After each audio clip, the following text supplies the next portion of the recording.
ಈಗ ನಾನು ಇಷ್ಟಪಟ್ಟ ಕೇಳ್ತಿರೋದು ಕಾಫಿ ಮಾಡ್ಕೊಂಬ ಅಂತ. ಇಲ್ಲ, ಪಾರ್ವತಿ ಅವ್ರ ತರ ಚೆನ್ನಾಗಿ ಕಾಫಿ ಮಾಡೋದನ್ನ ಕಲಿತೆ ಆಮೇಲೆ ನಿಂಗೆ ಮಾಡ್ಕೊಡ್ತೀನಿ. ವಾ, ಇದು ನನ್ನ ಹೆಂಡತಿ ಅಂದ್ರೆ. ಹಠ ಛಲ ಅಂದ್ರೆ ಹೀಗಿರ್ಬೇಕು. ಒಂದು ಕಾಫಿ ವಿಷಯಕ್ಕೆ ಇಷ್ಟೊಂದು ತಲೆ ಕೆಡಿಸ್ಕೊಂಡಿದೆ ಅಂದ್ರೆ ಈ ವಿಷಯನ ನೀನು ಎಷ್ಟು ಸೀರಿಯಸ್ ಆಗಿ ತಗೊಂಡಿದ್ಯಾ ಅಂತ ಅರ್ಥ ಆಗುತ್ತೆ. ಜೀವನದಲ್ಲಿ ಕೆಲವು ವಿಷಯಗಳು ಸಿಲ್ಲಿ ಅನ್ಸ್ಬೋದು, ಆದ್ರೆ ಮುಂದೆ ಅದೇ ಸೀರಿಯಸ್ ಆಗುತ್ತೆ. ಇವತ್ತು ನಿನಗಿದು ಬರೀ ಕಾಫಿ ವಿಷಯ ಮಾತ್ರ ಅನ್ಸುತ್ತೆ, ಆದ್ರೆ ನನಗೆ ಇದು ನನ್ನ ಗೌರವದ ಪ್ರಶ್ನೆ. ಏನೋಪ್ಪ, ಒಂದೊಂದ್ಸಲ ಹೆಂಡತಿ ಮನಸ್ಸನ್ನ ಅರ್ಥ ಮಾಡ್ಕೊಳ್ಳೋದೇ ಕಷ್ಟ. ಯಾವ್ದಕ್ಕೆ ಸೀರಿಯಸ್ ಆಗ್ತೀರಾ, ಯಾವ್ದು ಕಾಮಿಡಿ ಮಾಡ್ತೀರಾ ಗೊತ್ತೇ ಆಗಲ್ಲ. ಇರ್ಲಿ, ಏನಿವೆ ಅದಕ್ಕೆ ತರ ಒಳ್ಳೆ ಗೈಡ್ ನಿಂಗೆ ಸಿಗಲ್ಲ. ಅವರೇ ನಿಂಗೆ ಕಾಫಿ ಮಾಡೋದು ಹೇಳ್ಕೊಡೋದಕ್ಕೆ ಬೆಸ್ಟ್ ಪರ್ಸನ್. ಕಲಿಯೋದು ಕಲಿತ್ಯಾ, ಬರೀ ಕಾಫಿ ಮಾಡೋದು ಮಾತ್ರ ಕಲಿತ್ಯಾ, ಅಡಿಗೆ ಮಾಡೋದು ಕಲಿ. ಆಗ ಅಕ್ಕ ತಂಗಿ ಇಬ್ರು ಸೇರಿ ಸೂಪರ್ ಆಗಿ ಅಡಿಗೆ ಮಾಡ್ಬೋದು. ನಾನ್ ಮಾಡಿದ್ದು ಅವ್ರು ಮಾಡಿದ್ದು ಅಂತ ಕಾಂಪಿಟೇಷನ್ ಇರಲ್ಲ. ಏನಂತ್ಯಾ?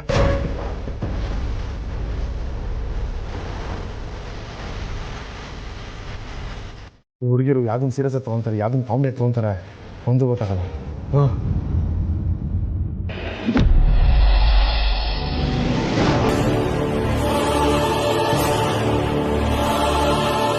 ಏನಿವೆ ಅದಕ್ಕೆ ತರ ಒಳ್ಳೆ ಗೈಡ್ ನಿಂಗೆ ಸಿಗಲ್ಲ.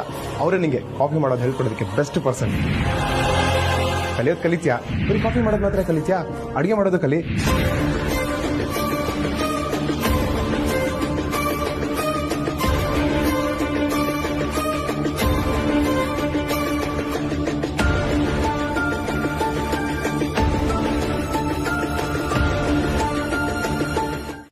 ಯಾಕೋ ತಲೆ ನೋವ್ತಿದೆ. ಹೌದಾ? ಹಾಗಾದ್ರೆ ಮೊದಲು ಕಾಫಿ ಕುಡೀರಿ. ಕಾಫಿ ಕುಡಿದ್ರೆ ತಲೆನೋವು ಹೋಗೋದಾಗಿದ್ರೆ ಯಾರು ಮಾತ್ರನೇ ತಗೊಳ್ತಾ ಇರ್ಲಿಲ್ಲ, ಎಲ್ರು ಕಾಫಿನ ಕುಡಿತಾ ಇದ್ರು ತಾನೆ. ಹಾಗಲ್ಲ ನಾನು ಹೇಳಿದ್ದು. ಕಾಫಿ ಕುಡಿದ್ರೆ ತಲೆನೋವು ಕಮ್ಮಿ ಆಗುತ್ತೆ, ಮನ್ಸಿಗೂ ಸಮಾಧಾನ ಸಿಗುತ್ತೆ. ತಗೊಳ್ಳಿ. ಓ ಹೌದಾ? ಕಾಫಿ ಕುಡಿದ್ರೆ ಮನ್ಸಿಗೆ ಸಮಾಧಾನ ಆಗುತ್ತೆ ಅನ್ನೋದನ್ನ ನಿಂಬಾಯಲ್ಲೇ ಕೇಳ್ತಾ ಇರೋದು. ಅದೆಲ್ಲ ಒಂದ್ ನೆಪ ಅಷ್ಟೆ. ಸರಿ ಬನ್ನಿ, ನಾನೇ ತಲೆ ಹೊತ್ಕೊಡ್ತೀನಿ. ಬೇಡ, ನನ್ನ ಯೋಗಕ್ಷೇಮನ ವಿಚಾರಿಸ್ಕೊಳ್ಳೋದಕ್ಕೆ ನನ್ ಗಂಡ ಇದ್ದಾರೆ, ನೀವ್ ತಲೆ ಕೆಡಿಸ್ಕೋಬೇಡಿ.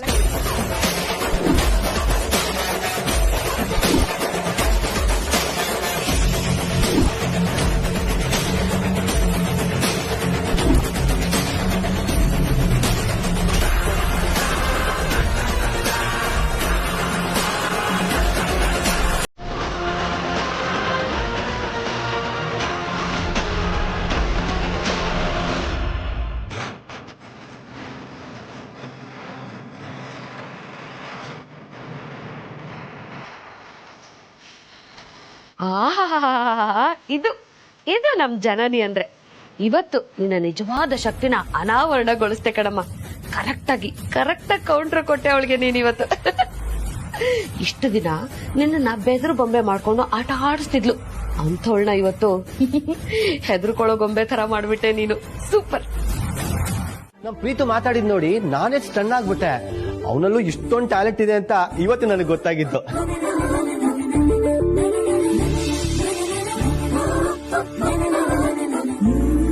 ಹೌದಾ ಚಿಕ್ಕ ಮಾವ?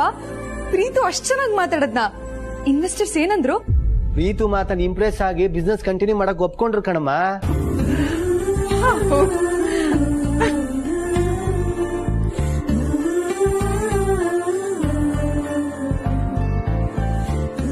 ಯಾವಾಗ್ಲೂ ಅಷ್ಟೇ ಪ್ರೀತು, ಒಬ್ರ ಮೇಲೆನೆ ಡಿಪೆಂಡ್ ಆಗಿರ್ಬಾರ್ದು. ಕೆಲ್ಸನ ಹಂಚಿ ಮಾಡಿದ್ರೇನೆ ಚಂದ.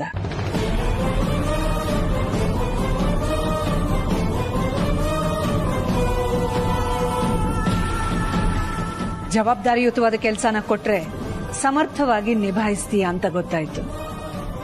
ಇಷ್ಟು ದಿನಗಳ ಮೇಲಾದ್ರೂ ನೀನ್ ರೆಡಿ ಆದಿಯಲ್ಲ, ನನಗದೇ ಸಂತೋಷ.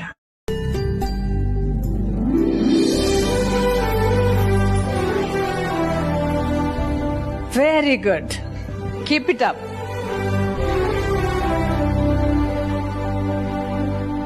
Good job Preethu. Thanks bro.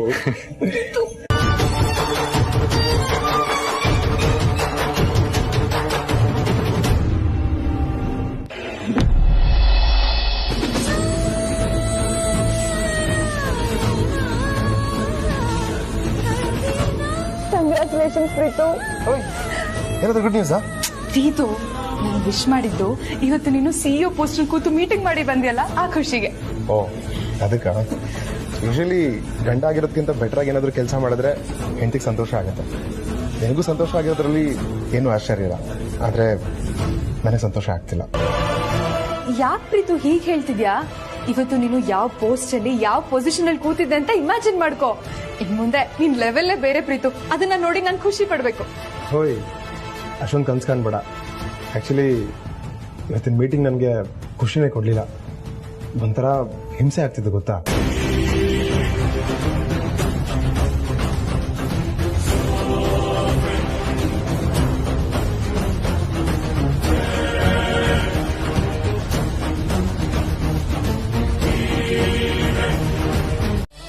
ಇಷ್ಟು ದಿನ ಜವಾಬ್ದಾರಿ ಇಲ್ದಿದ್ದವನು ಇವಾಗ ಜವಾಬ್ದಾರಿ ತಗೊಂಡಿದ್ದಾನೆ ಅನ್ನೋ ಅರ್ಥದಲ್ಲಿ ಹೇಳಿದ್ದಾರೆ. ಪಾರ್ವತಿ ಅವರೇ, ಸ್ವೀಟ್ಸ್ ತಗೊಳ್ಳಿ. ಸಿಹಿನಾ? ಯಾವ ಖುಷಿಗೆ? ಇಂಥದ್ದೇ ಖುಷಿ ಅಂತ ಏನೂ ಇಲ್ಲ, ಮನ್ಸಿಗೆ ತುಂಬಾ ನೆಮ್ಮದಿ ಆಗ್ತಿದೆ, ಅದಕ್ಕೆ ಸ್ವೀಟ್ಸ್ ತರ್ಸೋಣ ಅನ್ಸ್ತು. ನಿಮ್ಗೆ ಪಾಯಸ ಮಾಡೋದಕ್ಕೆ ಹೇಳಿ ಆಮೇಲೆ ಆ ಪಾಯಸನ ನಿಮ್ಗೆ ಕೊಟ್ರೆ ಏನ್ ಚೆನ್ನಾಗಿರುತ್ತೆ, ಅದಕ್ಕೆ ನಾನೇ ಹೊರಗಡೆಯಿಂದ ಸ್ವೀಟ್ಸ್ ತರಿಸ್ದೆ. ಎಲ್ಲಿ ಆನಿ?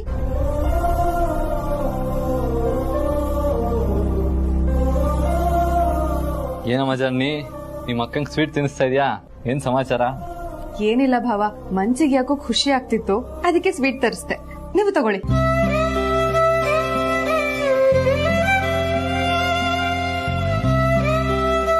ಜರ್ನಿ, ಬೆಳಗ್ಗೆ ಪಾರು ಹತ್ರ ನನ್ನ ನೋಡ್ಕೊಳ್ಳೋದಕ್ಕೆ ನನ್ನ ಗಂಡ ಇದ್ದಾನೆ, ನನಗೆ ಬೇರೆ ಯಾರ ಅವಶ್ಯಕತೆನೂ ಇಲ್ಲ ಅಂತ ಹೇಳ್ದಿಯಂತೆ, ನಿಜಾನ? ನಿಜ.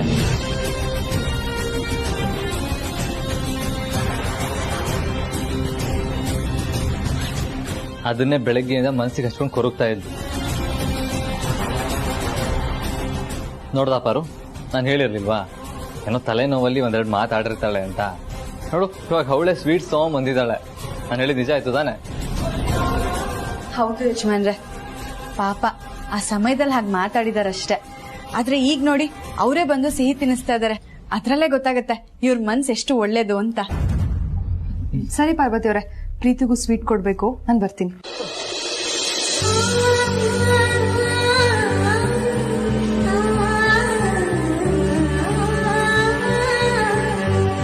ನೋಡ್ದ ನಿನ್ ತಂಗಿನ? ಯಾವ್ದೋ ಮೂಡಲ್ಲಿ ಒಂದ್ ಮಾತು ಹೇಳಿರ್ತಾಳೆ, ಉದ್ದೇಶಪೂರ್ವಕವಾಗಿ ಏನ್ ಹೇಳಿರಲ್ಲ. ಎಷ್ಟೇ ಆದ್ರೂ ನನ್ ತಂಗಿ ಅಲ್ವಾ?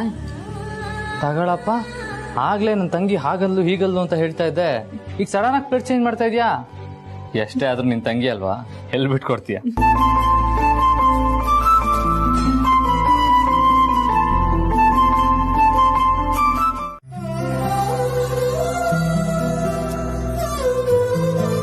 ನೀವ್ ಹೇಳ್ತಾರ ಸರಿ ಸಾವಿತ್ರಮ್ಮ, ಆಗಿರೋ ಘಟನೆಗಳನ್ನ ನೆನೆಸ್ಕೊಂಡ್ರೆ ಅವ್ರಿಗೆ ಈ ಕರಿಮಣಿ ಸರ್ನ ಕಟ್ಕೊಳ್ದೇ ಇರೋದಕ್ಕೆ ಯಾವ ಅರ್ಥನೂ ಇಲ್ಲ.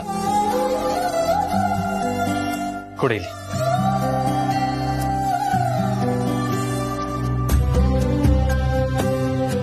ನಾನು ಇವಾಗ್ಲೇ ಹೋಗಿ ಇದನ್ನ ಪಾರ್ವತಿ ಕುತ್ತಿಗೆ ಕಟ್ತೀನಿ. ಒಂದ್ ವೇಳೆ ಅವಳು ಬೇಡ ಅಂತ ಹಠ ಹಿಡಿದ್ರೆ? ಅರ್ಥ ಮಾಡಿಸ್ತೀನಿ. ಅರ್ಥ ಮಾಡ್ಕೊಳ್ಳಿಲ್ಲ ಅಂದ್ರೆ? ನೀವ್ ಹೇಳ್ದಾಗೆ ಬಲವಂತವಾಗಿ ಕಟ್ತೀನಿ. ಹೇಗಾದ್ರೂ ಮಾಡಿ ಕಟ್ಟಿ ದೊಡ್ಡ ಯಜಮಾನ್ರೆ, ಅವಳಿಗೆ ಒಳ್ಳೇದಾಗ್ಬೇಕು ಅಂತ ಅಷ್ಟೇ ನಾನು ಬಯಸೋದು. ಇದೇ ವಿಷಯನ ನಾನು ಹೇಳಕ್ ಹೋದ್ರೆ ನನಗೆ ಮನವರಿಕೆ ಮಾಡ್ಬಿಡ್ತಾಳೆ. ಆದ್ರೆ ನೀವು ಮನ್ಸು ಮಾಡಿದ್ರೆ ಖಂಡಿತ ಕಟ್ಬೋದು. ಸೊಸೆ ಬಗ್ಗೆ ನಮ್ಮಮ್ಮ ಯೋಚನೆ ಮಾಡ್ಬೇಕಾಗಿರೋದನ್ನ ತಾಯಿ ಸ್ಥಾನದಲ್ಲಿ ನಿಂತು ನೀವ್ ಯೋಚನೆ ಮಾಡ್ತಾ ಇದ್ದೀರಾ. Thank you Savitramma. ನನಗ್ ಪಾರು ಬೇರೆ ಇಲ್ಲ, ನೀವು ಬೇರೆ ಇಲ್ಲ ದೊಡ್ಡ ಯಜಮಾನ್ರೆ. ಚಿಕ್ಕ ವಯಸ್ಸಿಂದ ನಿಮ್ಮನ್ನ ಎತ್ತಾಡ್ಸಿದೀನಿ, ನೀವು ನನ್ನ ಮಗನೇ ಅಲ್ವೇ? ನಿಮ್ ಯೋಚನೆ ಅಮ್ಮಂಗ್ ಬಂದಿದ್ರೆ ಇಷ್ಟೊತ್ತಿಗೆ ಅರಸನ್ ಕೋಟೆ ನಂದ ಗೋಕುಲ ಆಗಿರ್ತಾ ಇತ್ತು.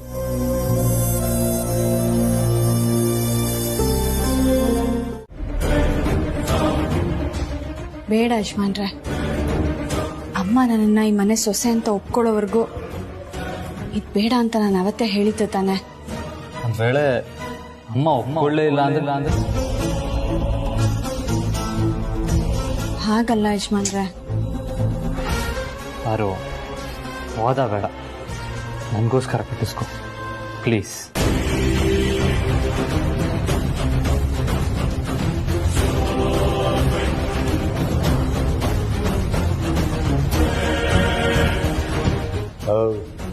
ಒಂದೇ ಹುಡುಗಿಗೆ ಅದೆಷ್ಟು ಸಲ ತಾಳಿ ಕಟ್ತಿಯಪ್ಪ. ಮಾಡಕ್ ಕೆಲ್ಸ ಇಲ್ದೇ ಇರೋರು ಮಕ್ಳಾಟ ಆಡಿದ್ರಂತೆ, ಹಂಗಾಯ್ತು ಇವ್ರ ಕಥೆ. ಹೊಟ್ಟೆಗೆ ಏನಾದ್ರೂ ತಿನ್ನೋಣ ಅಂತ ಬಂದೆ, ಈ ಚೈಲ್ಡ್ಗಳ ಸೀನ್ ನೋಡಿ ಹೊಟ್ಟೆ ತುಂಬೋಯ್ತು. ಥು.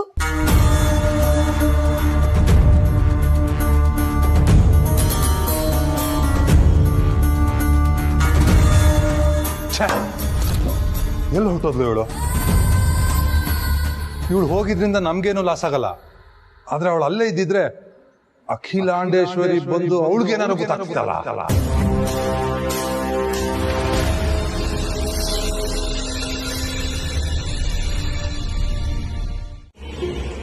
ಈಗ ನಾವೇನು ಕಳ್ಕೊಳ್ಳಲ್ಲ ದತ್ತಿ, ಆದ್ರೆ ನಾಳೆ ಏನಾದ್ರು ಮಿಸ್ ಆಗ್ಬಿಟ್ರೆ?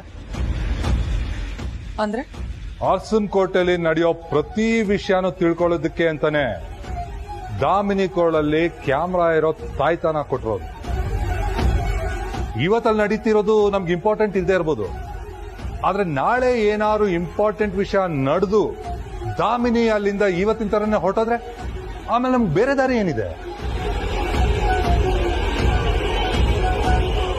ಕರೆಕ್ಟ್, ನೀನ್ ಹೇಳೋದು ನಿಜ.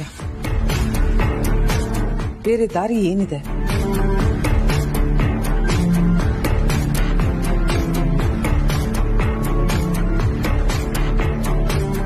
ಇದೆ. ಅರ್ಸನ್ ಕೋಟೆ ಮೂಲೆ ಮೂಲೆಲು ಏನೇ ವಿಷಯ ನಡೆದ್ರು ಅದೆಲ್ಲ ನಮಗ್ ಗೊತ್ತಾಗ್ಲೇಬೇಕು. ಆ ತರ ಒಂದು ಪ್ಲಾನ್ ಹೊಳ್ದಿದೆ, ಅದನ್ನ ಆದಷ್ಟು ಬೇಗ ಕಾರ್ಯರೂಪಕ್ಕೆ ತರ್ತೀನಿ. ಗುಡ್. ಹೇಗೆ? ಕಾರ್ಟೂನ್ ದಾಮಿನಿನ ಕರೆಸಿ ಅವಳಿಗೆ ಡೀಲ್ ಕೊಡ್ತೀನಿ. ಹೌದು ಮಾಮ್. ಏನು? ರೀಸೆಂಟ್ಲಿ ಗೂಗಲ್ ಮಾಡ್ಬೇಕಾದ್ರೆ ಒಂದು ಸೊಪ್ಪಿನ ಬಗ್ಗೆ ಗೊತ್ತಾಯ್ತು. ಆ ಸೊಪ್ಪಿನ ಹೆಸರು ಧನ್ವಂತರಿ ಸೊಪ್ಪು ಅಂತ. ಆ ಸೊಪ್ಪು ಆರೋಗ್ಯಕ್ಕೆ ತುಂಬಾ ಒಳ್ಳೇದಂತೆ, ಅಲ್ಲದೆ ಎಷ್ಟೋ ಕಾಯಿಲೆಗಳನ್ನ ನಿವಾರಣೆ ಮಾಡುವಂತ ಶಕ್ತಿನೂ ಸೊಪ್ಪಿಗಿದೆ ಅಂತೆ. ಒಂದೇ ಸೊಪ್ಪಲ್ಲಿ ಇಷ್ಟೊಂದು ಶಕ್ತಿ ಹೇಗಿರ್ಬೋದು ಅಂತ ನನಗೂ ಡೌಟ್ ಆಯ್ತು. ಅದಕ್ಕೆ ನಾನು ನನ್ನ ಪರಿಚಯದ ಒಂದು ಡಾಕ್ಟರ್ ಹತ್ರ ಈ ವಿಷಯದ ಬಗ್ಗೆ ಕೇಳಿದಾಗ ನಿಜ ಅಂದ್ರು. ಅವ್ರ ಹತ್ರ ಬರ್ತಿರೋ ಎಷ್ಟೋ ಪೇಷಂಟ್ಸ್ಗೆ ಈ ಸೊಪ್ಪಿನ ರೆಫರೆನ್ಸ್ ಕೊಡ್ತಾರಂತೆ.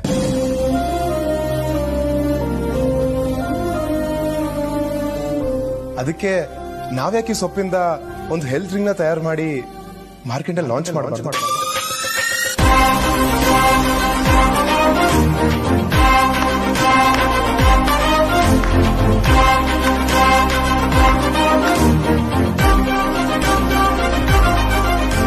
ನಿನ್ನ ಹತ್ರ ಇಷ್ಟೊಳ್ಳೆ ಐಡಿಯಾ ಇದೆ ಅಂತ ನನಗೆ ಗೊತ್ತೇ ಇರಲಿಲ್ಲ. Good idea, fantastic.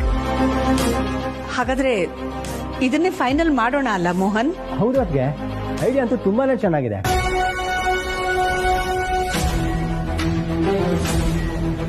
ಇತ್ತೀಚಿನ ದಿನಗಳಲ್ಲಿ ಎಲ್ಲರೂ ಹೆಲ್ತ್ ಕಾನ್ಶಿಯಸ್ ಆಗಿರೋದ್ರಿಂದ ಈ ಐಡಿಯಾ ವರ್ಕೌಟ್ ಆಗತ್ತೆ. ಅಯ್ಯೋ, ನಾನು ಯಾರ ಹತ್ರನೂ ಹೇಳಲ್ಲಪ್ಪ. ಈ ದಾಮಿನಿ ಒಂದ್ಸಲ ಮಾತ್ ಕೊಟ್ರೆ ಮುಗೀತು.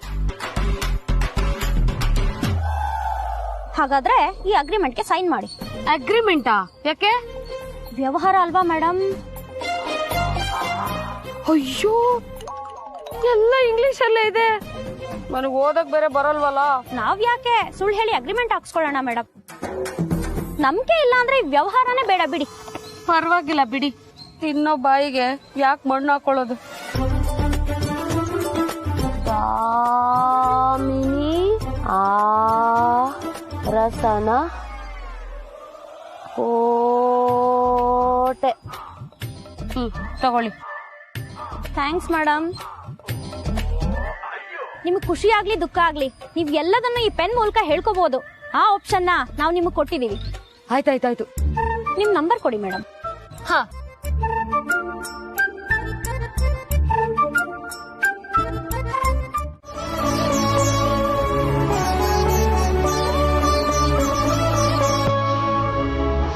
ಇದಕ್ಕೆಲ್ಲ ಮುಖ್ಯವಾದ ಕಾರಣ ನಮ್ ಪ್ರೀತಿ.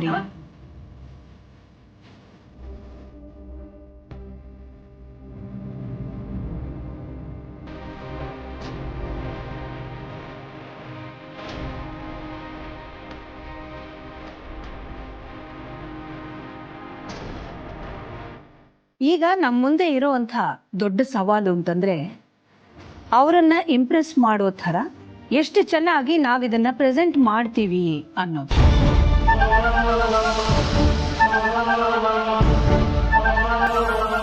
ಅದರಲ್ಲಿ ನಾವು ಸಕ್ಸಸ್ ಆದ್ರೆ ಇನ್ನೊಂದು ಬಿಗ್ಗೆಸ್ಟ್ ಕಂಪನಿಯ ಜೊತೆಯಲ್ಲಿ ನಮ್ಮ ಕಂಪನಿ ಟೈಅಪ್ ಆಗುತ್ತೆ. ಅದಕ್ಕೆ ಹೊಸ ಇನ್ವೆಸ್ಟರ್ಸ್ ಜೊತೆನಲ್ಲಿ ನಾಳೆ ಬೆಳಿಗ್ಗೆ 10:30 ಗಂಟೆಗೆ ಮೀಟಿಂಗ್ ಅನ್ನ ಫಿಕ್ಸ್ ಮಾಡಿದ್ದೀನಿ.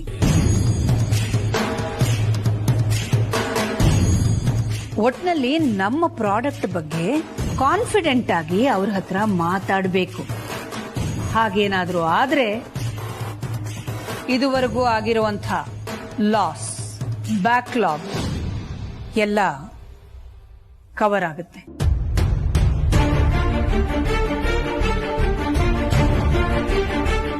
ವಾವ್, ಸೂಪರ್ ಡೀಲ್ ಅಕ್ಕ.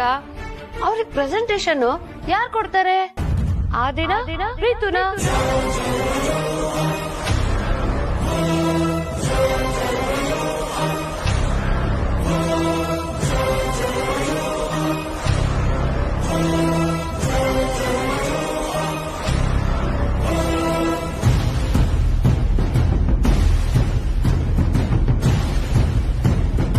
ಅದಕ್ಕೆ ನೀವು ಹೇಳಿದಾಗೆ ಈ ತುಂಬಾ ದೊಡ್ಡ ಡೀಲು. ಪ್ರೆಸೆಂಟೇಶನ್ ಕೊಡೋದ್ರಲ್ಲಿ ನಮ್ಮ ಆದಿ ಎತ್ತಿದ ಕೈ.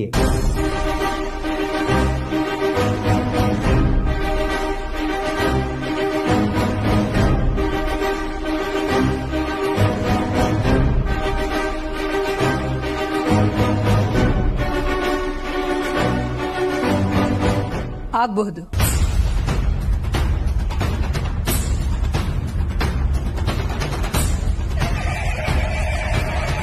ಆದ್ರೆ ನಾಳೆ ಮೀಟಿಂಗಿಗೆ ನೀನು ಹೋಗ್ಬೇಕು ಪ್ರೀತು. Sure ma'am.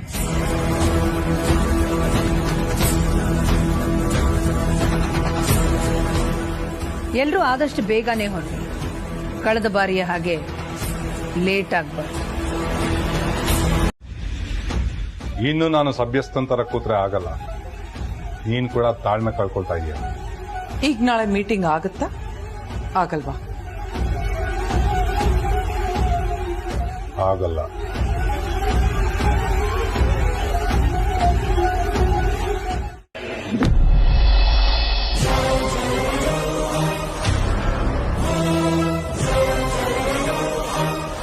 ಪಾರ್ವತಿನ ಮೋಸದಿಂದ ಬ್ರ್ಯಾಂಡ್ ಅಂಬಾಸಿಡರ್ ಆಗಿ ಯೂಸ್ ಮಾಡ್ಕೊಂಡಿರೋನ್ನ ಪತ್ತೆ ಹಚ್ಚಬೇಕು ಅಂತ ನಾಳೆ ಹೋಗೋಣ ಅಂತ ಅನ್ಕೊಂಡಿದ್ದೆ.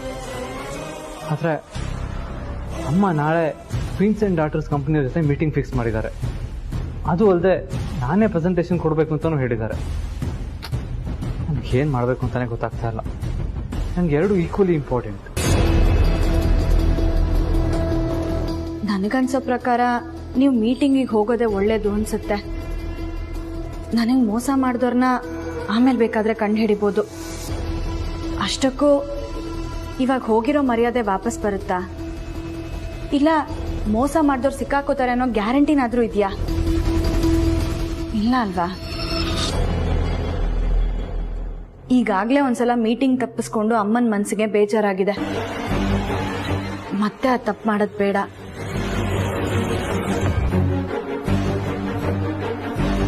ಅಲ್ವಾ ಚಿಕ್ಕ ಮಾವ? ಹೌದಮ್ಮ, ನೀನ್ ಹೇಳೋದ್ರಲ್ಲೂ ಲಾಜಿಕ್ ಇದೆ.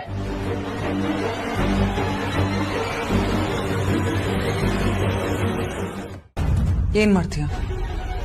ಆದಿತ್ಯನ ಚಕ್ರವ್ಯೂಹದಲ್ಲಿ ಕಟ್ಟಾಕ್ತೀನಿ. ಈ ರಾಣ ಕಟ್ಟೋ ಚಕ್ರವ್ಯೂಹನ ಭೇದಿಸೋದಕ್ಕೆ ಅವನು ಅರ್ಜುನ ಆಗೋದಕ್ಕಾಗಲ್ಲ. ನಾನು ಹಾಕೋ ವ್ಯೂಹದಲ್ಲಿ ಅವನನ್ನ ಅಭಿಮನ್ಯು ತರ ಒದ್ದಾಡೋ ಹಾಗೆ ಮಾಡ್ತೀನಿ. ಆಗ ಅವನು ಮೀಟಿಂಗ್ ಅಟೆಂಡ್ ಮಾಡೋದಕ್ಕಾಗೋದೇ ಇಲ್ಲ.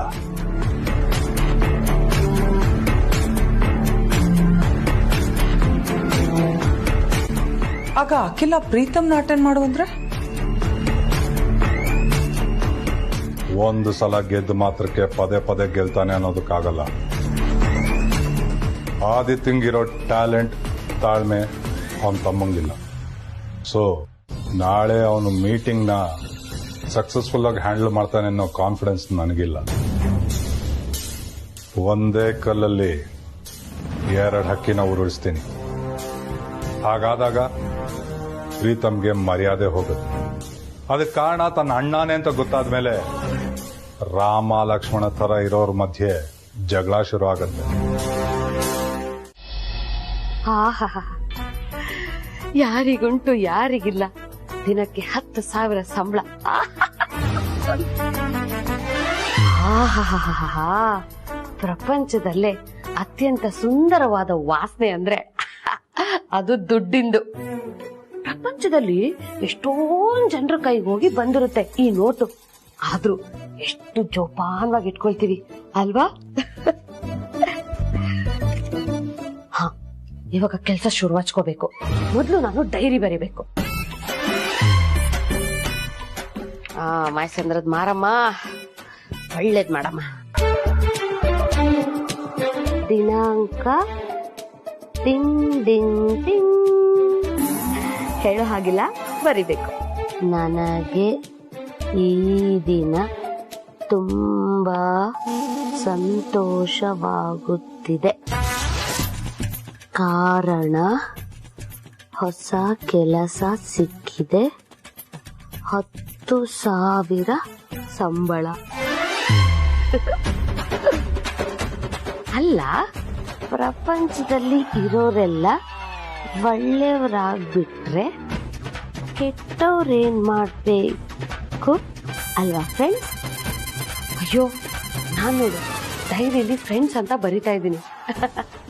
ಫ್ರೆಂಡ್ಸ್ ಅದು ಕೂಡ ನನ್ನ ಹುಟ್ಟುಗುಣನೇ ಅಲ್ವಾ?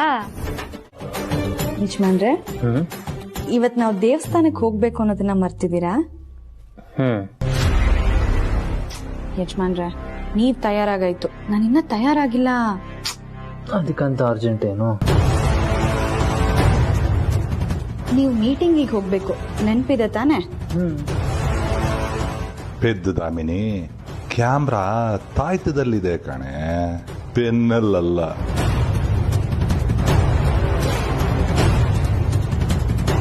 ಹೂ ಅಂತ ಹೇಳಿ ಹತ್ರ ಬರ್ತಾ ಇದಿರಲ್ಲ ಯಜಮಾನ್ರೆ, ಹೋಗಿ.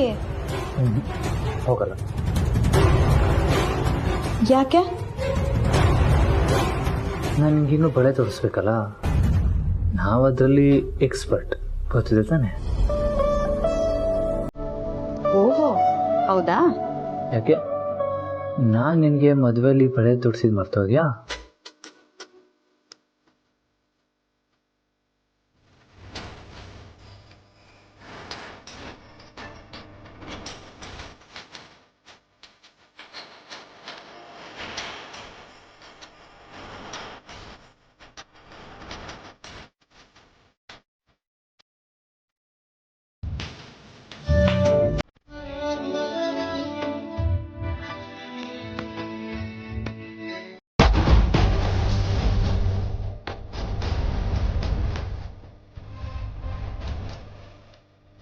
ಅವ್ರಿಗೆ ನೀನು ಇಷ್ಟೊಂದು ಹತ್ರವಾಗಿರೋದೆ ನನಗೆ ಅಸ್ತ್ರ ಕಣ.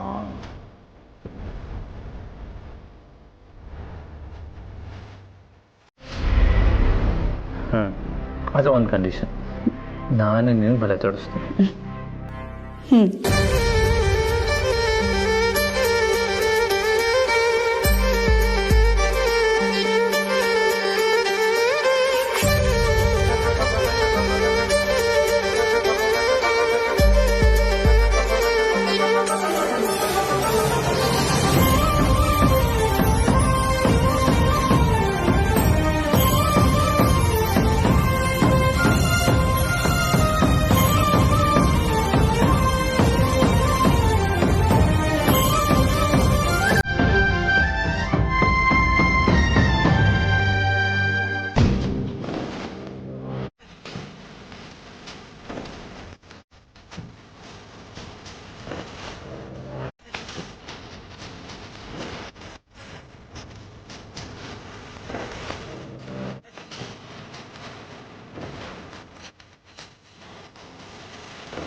ಅಯ್ಯ, ಈ ಕಿತ್ತೋಗ್ಯ ಸೀನ ಎಷ್ಟು ಅಂತ ಶೂಟ್ ಮಾಡಲಿ?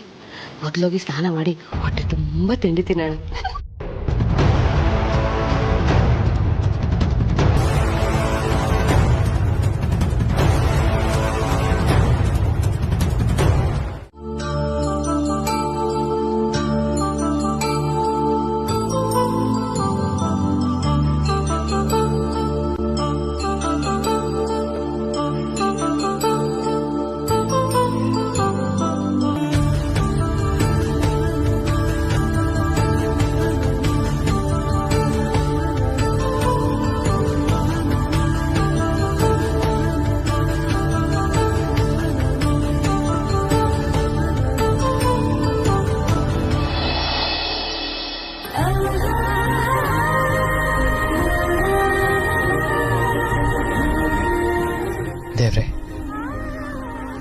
ಆದರೆ ಯಾರು ನಾನು ಪಾರ್ವತಿ ಮುಗ್ಧದೇನ ದುರುಪಯೋಗ ಪಡಿಸ್ಕೊಳ್ಳೋ ಸಂದರ್ಭ ಬರ್ತೇ ಇರ್ಲಪ್ಪ.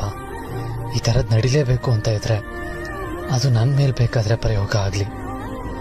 ಎಷ್ಟೇ ಕಷ್ಟ ಆದರೂ ನಾನು ಎದುರಿಸ್ತೀನಿ. ನನ್ನ ಪಾರನ್ ಮಾತ್ರ ಹುಷಾರಾಗಿಡಪ್ಪ.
ಹಲೋ, ಅರುಂಧತಿ.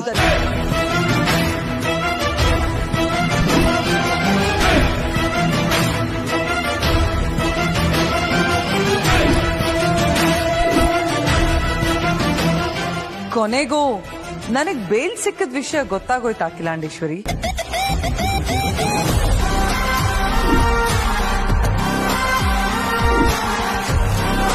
ಅಲ್ಲ, ನನ್ ಧ್ವನಿ ಕೇಳಿಸ್ಕೊಂಡಾಗಿಂದ ನಿನಗ್ ಮಾತೇ ಬರ್ತಿಲ್ಲ. ಶಬಾಷ್. ಅಲ್ಲಿಗೆ ಈ ಅರುಂಧತಿನ್ ಕಂಡ್ರೆ ಅಖಿಲಾಂಡೇಶ್ವರಿಗೆ ಭಯ ಇದೆ ಅಂತ ಆಯ್ತು. ಹಾ, ಆಕ್ಚುಲಿ ನಿನ್ ಹೆಸರನ್ನ ಸ್ವಲ್ಪ ಶಾರ್ಟ್ ಮಾಡ್ಕೋತೀಯಾ? ಇಂಥ ಟೈಮಲ್ಲೆಲ್ಲ ಅಖಿಲಾಂಡೇಶ್ವರಿ ಅಂತೆಲ್ಲ ಕರೆಯೋದಕ್ಕೆ ಸ್ವಲ್ಪ ಕಷ್ಟ ಆಗ್ತದೆ.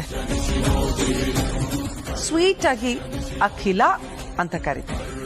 ವಾಟ್ಸಿ, ನನ್ನ ಮೇಲೆ ನಿನಗಿರೋ ಭಯ ಸಾಯೋವರೆಗೂ ಹೀಗೆ ಇರಬೇಕು. ಅರುಂಧತಿ,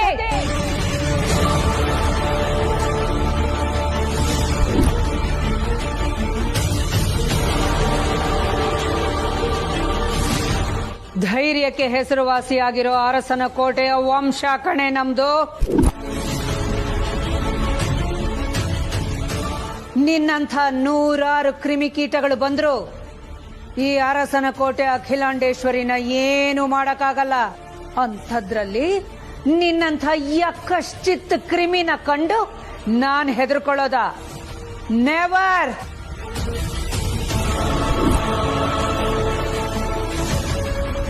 ಅರುಂಧತಿ, ಜೈಲಿನ 4 ಗೋಡೆಗಳ ಮಧ್ಯೆ ಬಂಧಿಯಾಗಿದ್ದ ನೀನು ಅದ್ ಹೇಗೆ ಹೊರಗೆ ಬಂದೆ ಅಂತ ಸ್ವಲ್ಪ ಆಶ್ಚರ್ಯ ಆಯ್ತು. ಅದಕ್ಕೆ ಸೈಲೆಂಟ್ ಆಗಿದ್ದೆ ಅಷ್ಟೇ. ಮಗಳನ್ನ ಕಳ್ಕೊಂಡ್ರು ಇನ್ನೂ ನಿನಗ್ ಬುದ್ಧಿ ಬಂದಿಲ್ಲ ಅಲ್ಲ? ದಡ್ಡಿ ನೀನು.